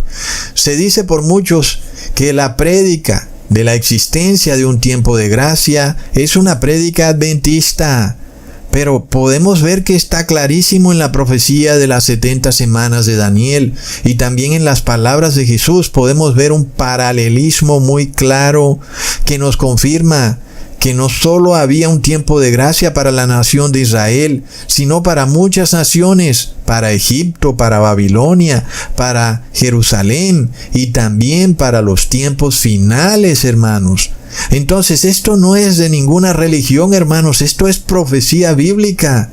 Nosotros podemos tener esta verdad muy clara, que sí hay un tiempo de gracia Pero es que esto no lo predica ninguna iglesia. Y tú puedes perder el tiempo entrando a de cuanta iglesia cristiana quieras. Y el 99% de los cristianos están totalmente absortos al hecho de que hay un tiempo de gracia establecido y que ese tiempo de gracia va a llegar un día a su fin y que a partir de ahí ellos seguirán viviendo en este mundo sin posibilidad de arrepentirse y solo les quedará esperar el juicio final cuando sean lanzados al lago de fuego. Plop, hermanos, es de locos. En general, la mayoría de cristianos piensan que ellos podrán arrepentirse inclusive cuando vean a Jesús viniendo en las nubes con sus decenas de millares de ángeles. Pero plop, no es así. Ya vemos que sí hay un tiempo de gracia descrito en el versículo 27 del capítulo 9 de Daniel. Pero sobre todo, hermanos, sí, el pueblo que era reconocido como pueblo de Dios, el pueblo hebreo, Jerusalén, tuvieron un tiempo de gracia. Nosotros sabemos que entonces el mundo entero también va a tener un tiempo de gracia, hermanos. Fue así como después de que los fariseos apedrearan a Esteban en el otoño del año 34 después de Cristo, pasaron 40 años mientras ellos seguían comiendo y bebiendo, casándose y dándose en casamiento, hasta que vino el desolador y arrasó y consumió completamente a Jerusalén, recontra plop. Es de locos. Qué curioso, hermanos, que precisamente Esteban le estaba explicando a los fariseos y a los moradores de Jerusalén que aquel al que ellos habían colgado en el madero era el mismo Jehová que los había sacado de Egipto. Pero los moradores de Jerusalén se apresuraron a matar a Esteban antes de que él terminara de decir eso que iba a decir, que era que ellos habían matado al mismísimo Jehová, y por eso lo silenciaron y su discurso quedó por la mitad. Leamos en Hechos capítulo 7 versículo 30 al 34. Pasados 40 años, un ángel se le apareció en el desierto del monte Sinaí, en la llama de fuego de una zarza. Entonces Moisés, mirando, se maravilló de la visión, y acercándose para observar, vino a él la voz del Señor: Yo soy el Dios de tus padres, el Dios de Abraham, el Dios de Isaac y el Dios de Jacob. Y Moisés, temblando, no se atrevía a mirar. Y le dijo el Señor: Quita el calzado de tus pies, porque el lugar en el que estás es tierra santa. Ciertamente he visto la aflicción de mi pueblo que está en Egipto, y he oído su gemido, y he descendido para librarlos. Ahora pues, ven, te enviaré a Egipto. ¡Wow, hermanos! Entonces Esteban empezaba a revelar que Jesús es Jehová y que era quien los había sacado de Egipto. Ahora Jesús descendía de nuevo a liberar a su pueblo, pero resulta que los opresores eran sus propios hermanos. Y qué terrible, hermanos, pero bueno, había un periodo de gracia también para Egipto, así como había un periodo de gracia para Jerusalén. Hay un paralelismo en eso. Ambos tenían que arrepentirse, tanto los moradores de Egipto como los moradores de Jerusalén. Y ya vemos qué pasó con los que no se arrepintieron, pues cayeron en el fondo del mar y murieron. Y en el segundo caso con Jerusalén, pues todos fueron arrasados por el Imperio Romano. Entonces eso nos confirma que en los tiempos finales si hay un periodo de gracia, un tiempo final para ponerle fin al pecado y expiar la iniquidad, y el que no lo haga durante ese tiempo, serás consumido por el desolador. Leamos del versículo 13 al 14 en el capítulo 8 de Daniel. Entonces oí un santo que hablaba, y otro de los santos preguntó a aquel que hablaba: ¿Hasta cuándo durará la visión del continuo sacrificio y la prevaricación asoladora, entregando el santuario y el ejército para ser pisoteados? Y él dijo: hasta 2300 tardes y mañanas. Luego el santuario será purificado. Hermanos, ¿podemos entender esto? ¿Qué es lo que significa que el santuario será purificado?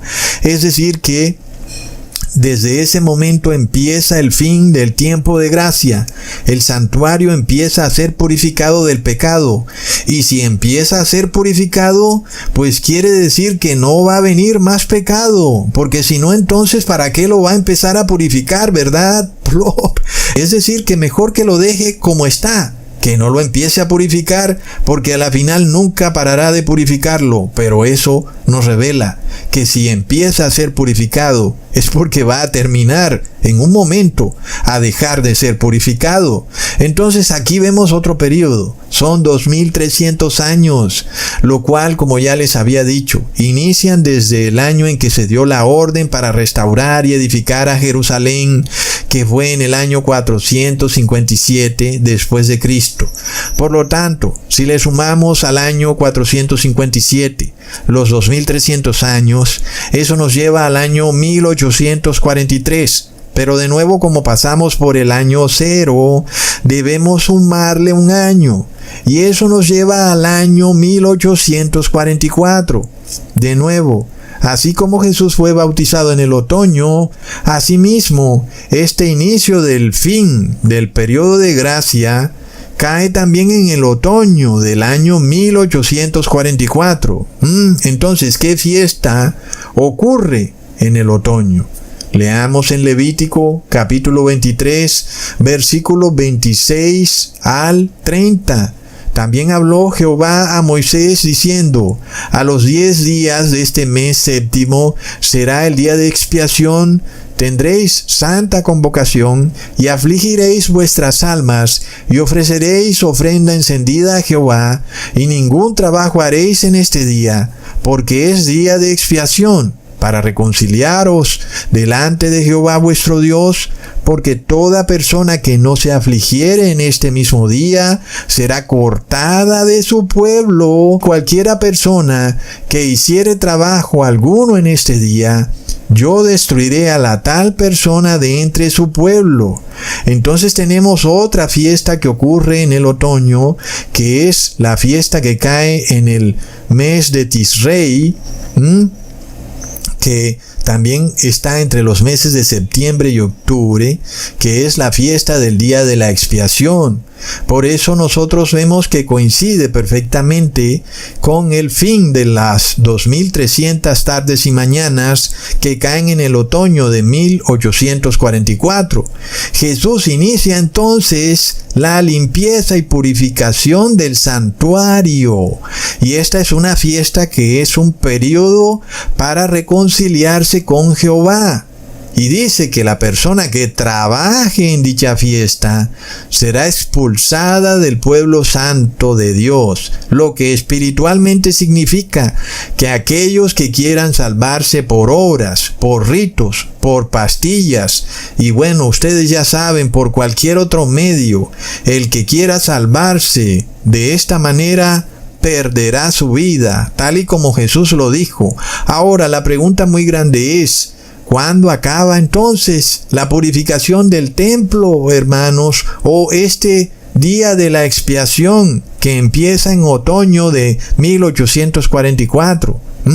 Recordemos entonces la profecía que les revelé en un video titulado 2024. Leamos en Esther capítulo 1 versículo 3 al 4.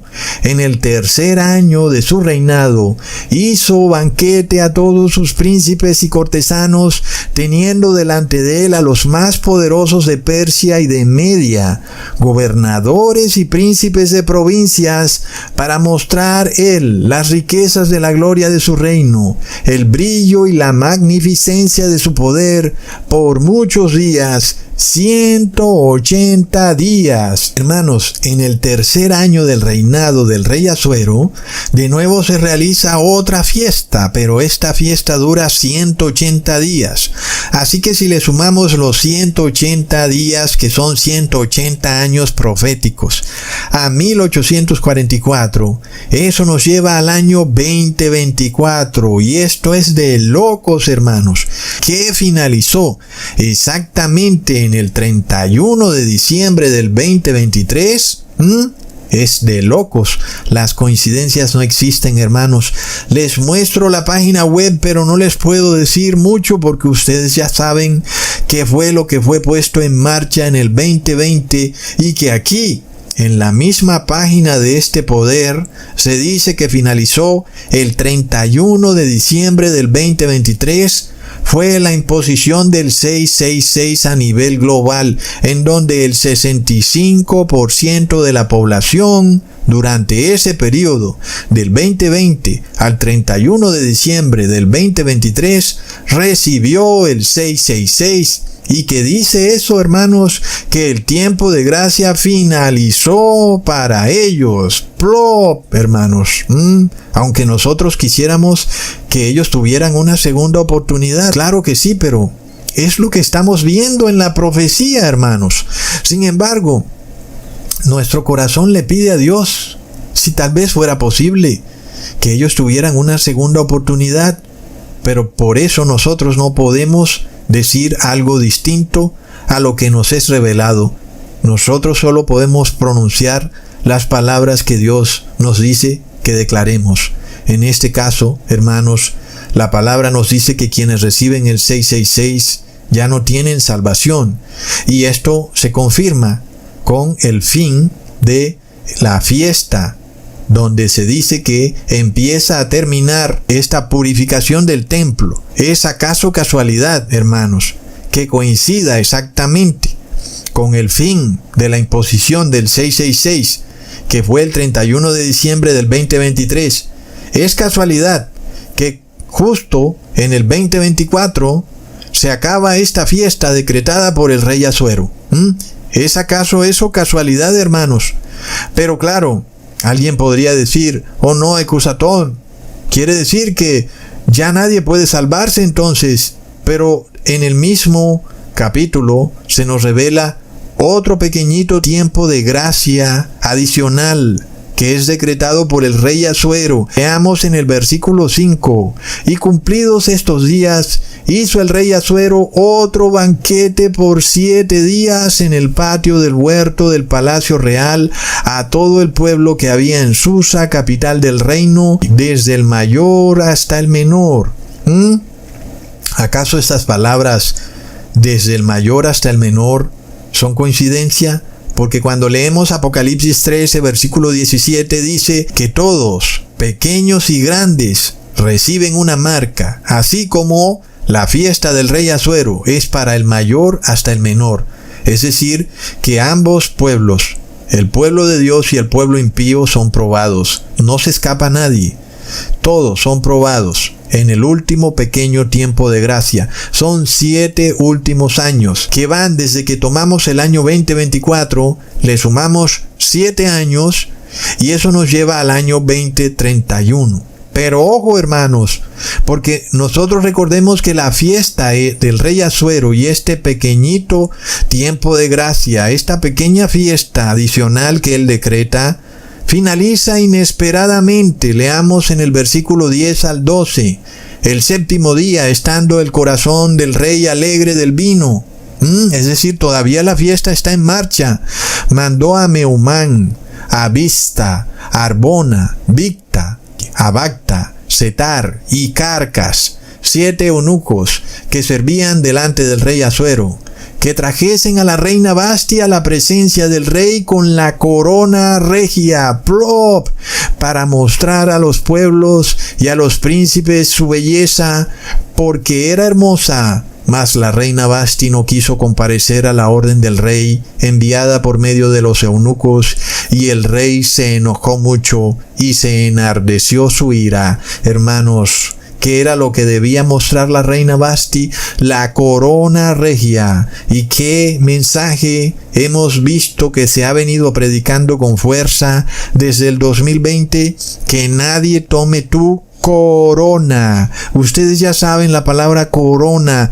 lo importante que es en estos días, ¿verdad, hermano? Y la reina Vasti venía a presentarse precisamente a ver cómo estaba esa corona y plop. Ella no quiso presentarse porque ella había recibido algo, ¿no? Ustedes ya saben. Y entonces no tenía esa corona regia puesta en la cabeza, hermanos. Y es que esto es imposible, nadie se lo puede inventar, que a partir del año 2020 al 31 de diciembre del 2023 hay ya personas que están por fuera de la gracia. Pero ahora hay otro pueblo que es llamado. Bueno, tú no recibiste el 666, qué bueno. Ven, muéstrame tu corona regia. Durante este periodo final de 7 años, tú vas a ser llamado por el rey para que vengas a mostrar tu corona regia, a ver si todavía tienes esa corona. Plop.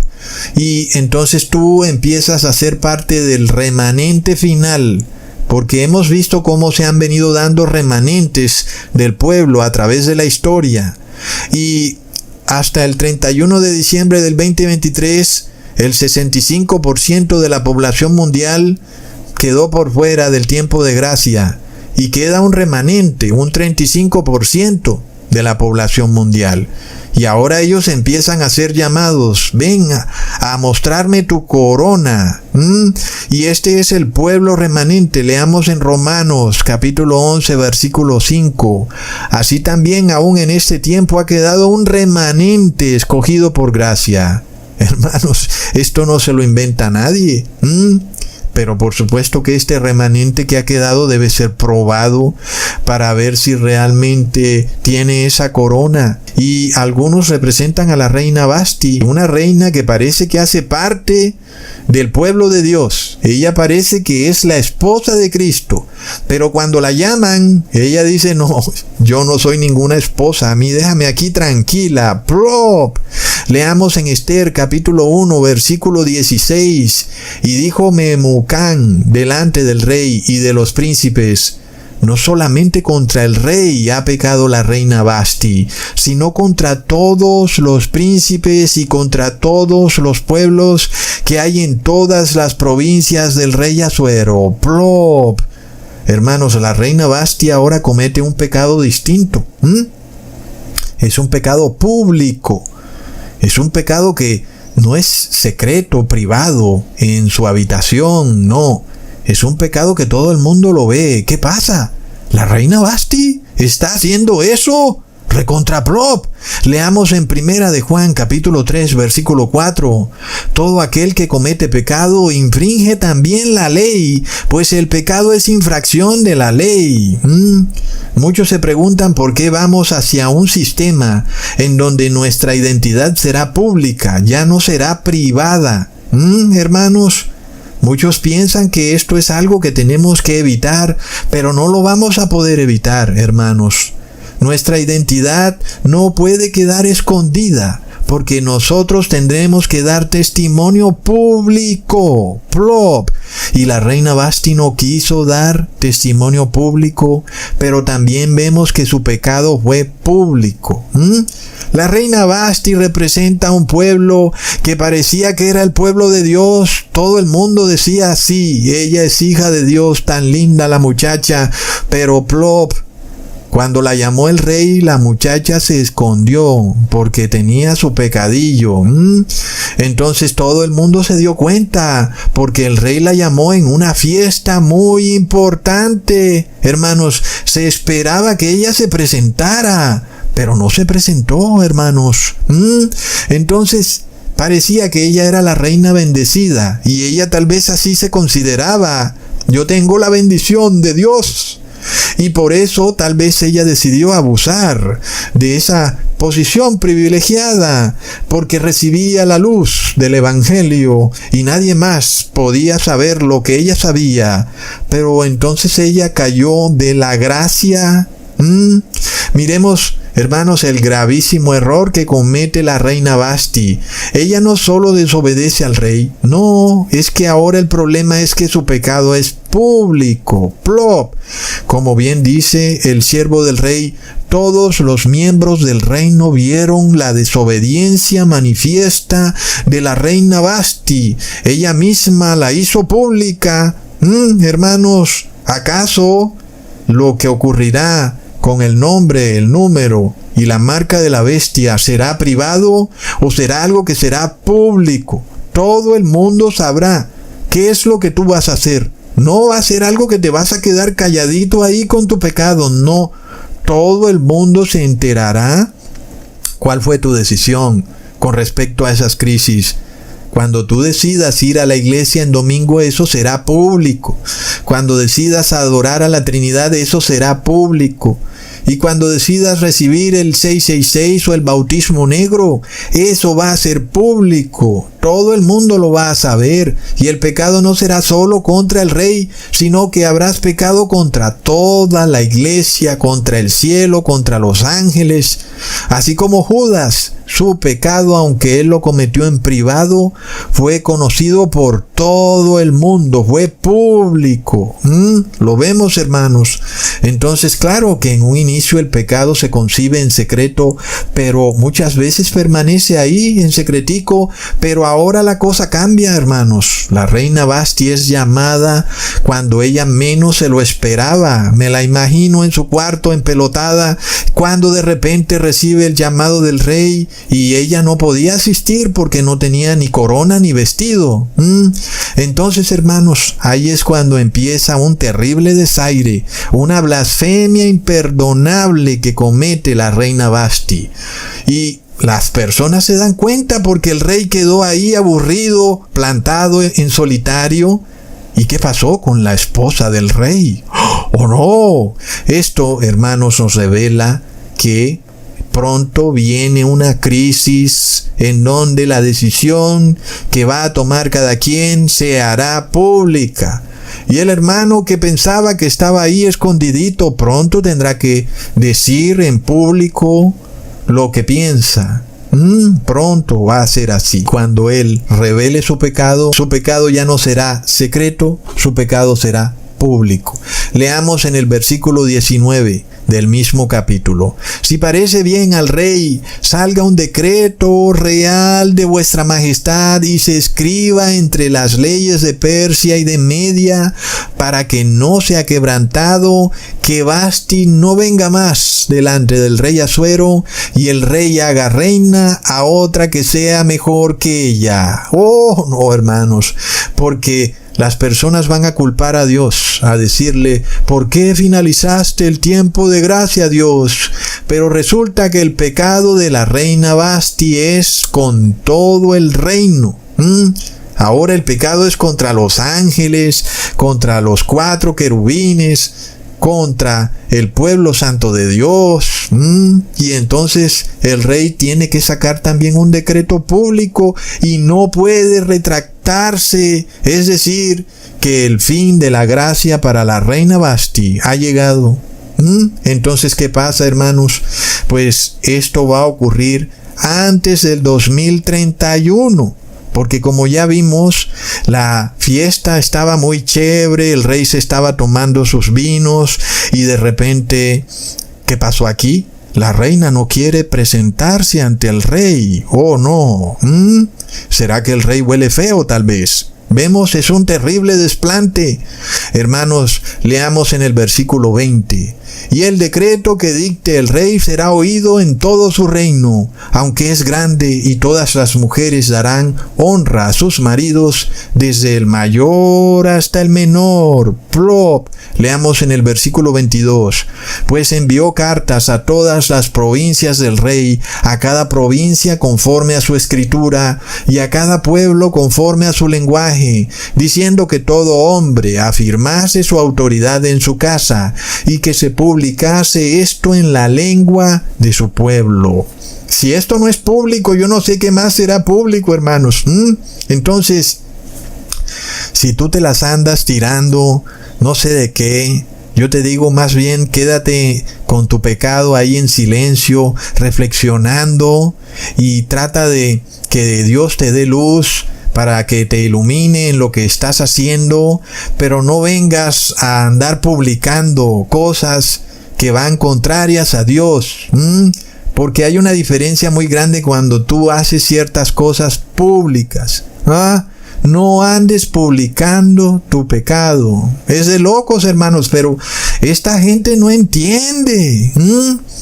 Entonces, hermanos, por otro lado, también están aquellos que de repente son llamados a las bodas del Cordero. Y entonces estaba Juan en su trabajo, alimentando sus ovejas y sus vacas, y de repente recibe un llamado: mira, que debes presentarte en el palacio del rey, porque tú ahora eres llamado a ser parte de la esposa del rey.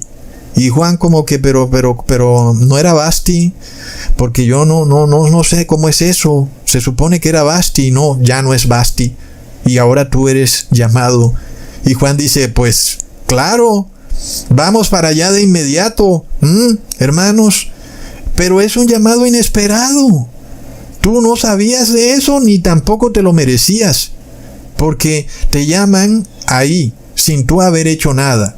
No que tú habías dado diezmo tampoco. No, te llamaron sin tú haber hecho absolutamente nada. ¿Ok? Luego leamos en el capítulo 2 del versículo 1 al 4 de Esther.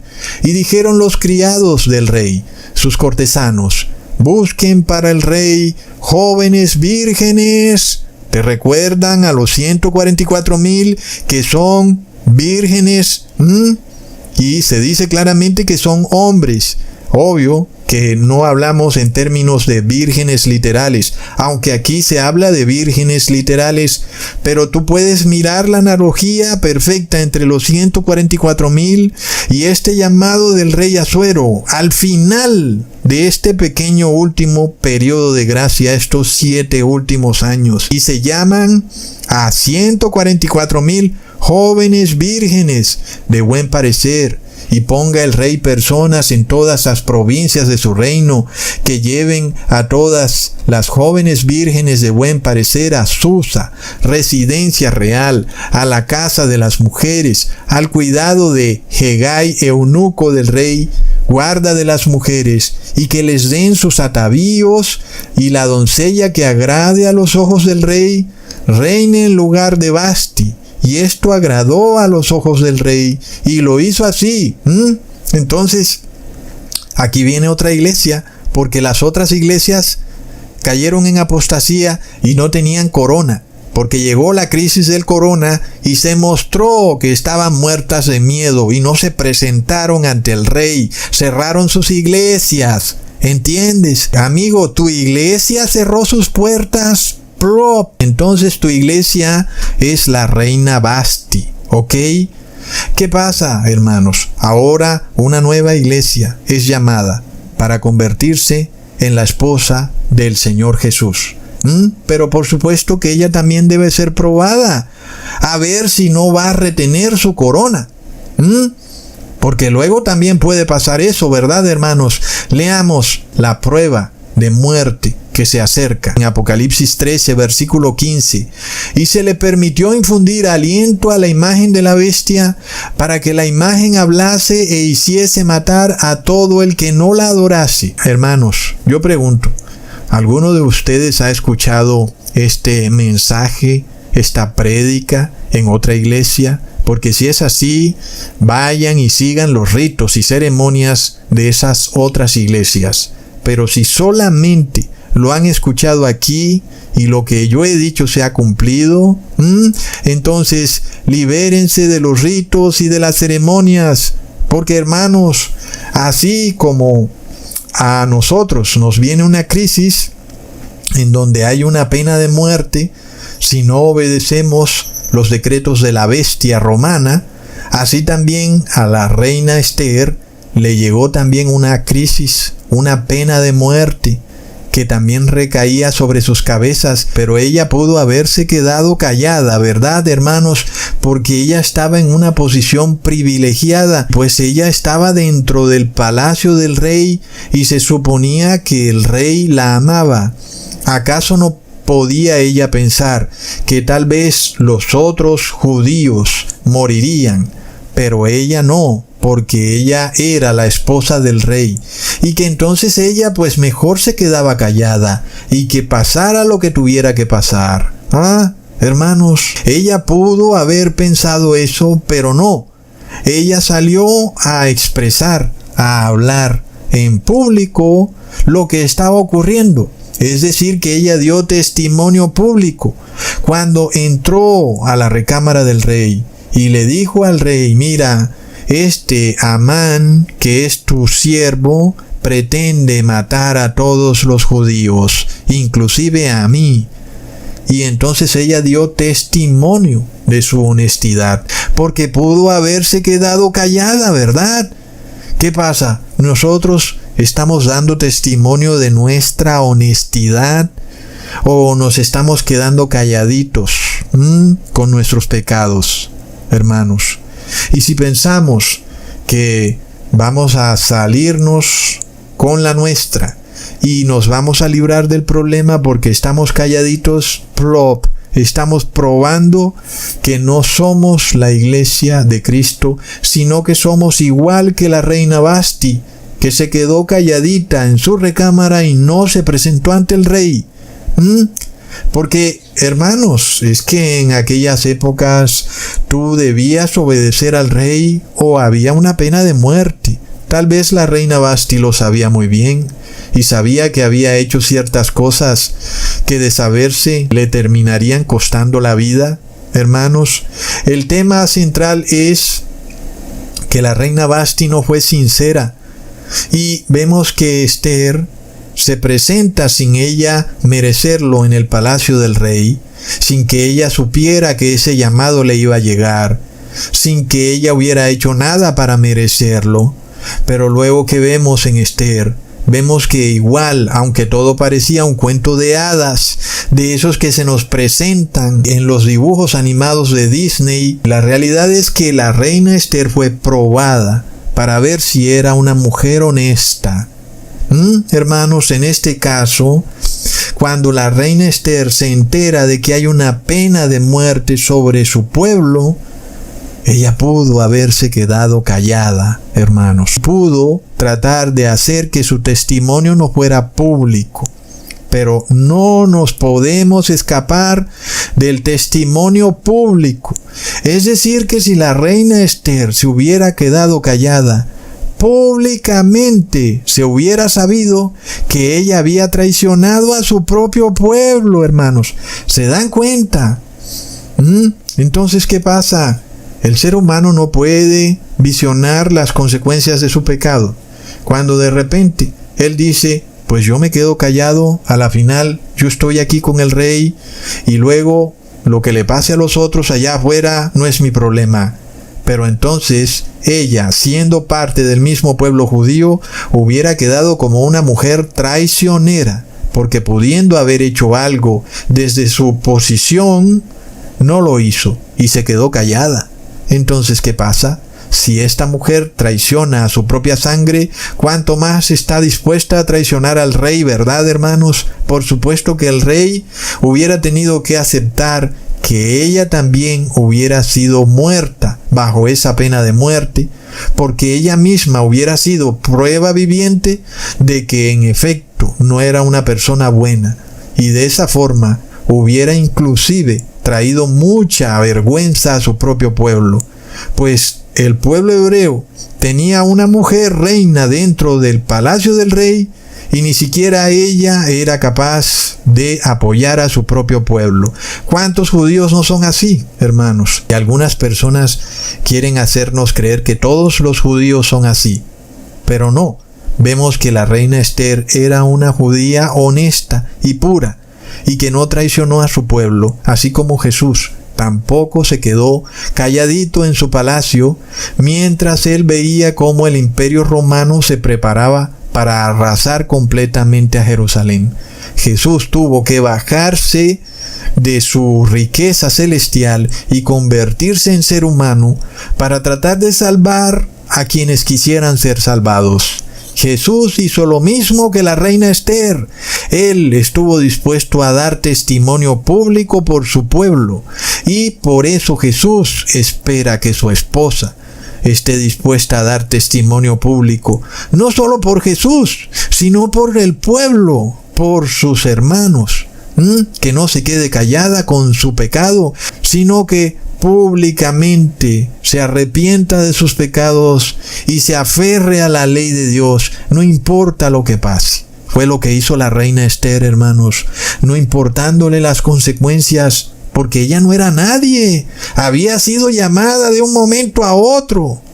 La reina Vasti tenía una tradición, todo el mundo la conocía, pero ¿quién era esta reina Esther? Una mujer que la habían traído al palacio de un momento a otro, ella ni siquiera se lo esperaba.